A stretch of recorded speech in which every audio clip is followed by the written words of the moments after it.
حضرت امیر معاویہ بن ابی سفیان رضی اللہ عنہ سے ایک ممتاز صحابی اور اموی خلافت کے بنیادی ستونوں میں سے ایک تھے۔ ان کی زندگی اور کردار اسلامی تاریخ میں اہم ہے۔ امیر معاویہ بن ابی سفیان، ان کا آغاز مکہ مکرمہ میں ہوا، جہاں ان کے والد ابو سفیان مکہ کے بڑے تاجر اور قریش قوم کے معروف شخصیتوں میں سے ایک تھا۔ امیر معاویہ کو بچپن سے ہی ذکر ایمان دیا گیا اور انہوں نے اپنے والد کے ساتھ قریش کے مختلف فعالیتوں میں شرکت کی۔ اسلام کے آغازی دور میں امیر معاویہ نے بھی کچھ وقت کفار مکہ کے صفوں میں رہے اور مسلمانوں کے خلاف کئی جنگوں میں شرکت کی۔ انہوں نے اپنے والد کے ساتھ ہندسہ کاروں کو مدنیہ لے کر ہجرت کی، لیکن وہ خود مدنیہ نہیں آئے۔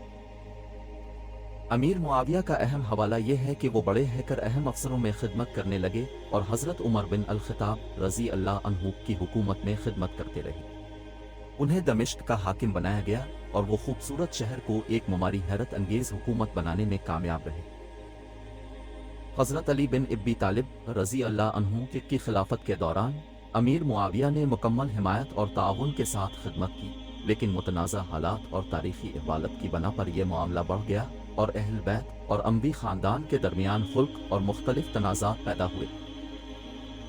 حضرت امیر معاویہ بن ابی سفیان کا ایک اہم حصہ یہ ہے کہ ان کی حکومت نے اسلامی خلافت کو بنیادی شکل دی اور اسلامی فلاح میں معمولی بڑوں کو ترتیب دیا۔ ان کی حکومت میں معماری اور فنی ترقیات ہوئیں جو دمشق کو ایک عظیم شہر بناتا ہے۔ امیر معاویہ کی وفات 680 میں ہوئی اور انہیں دمشق کے قلعہ میں دفنا گیا۔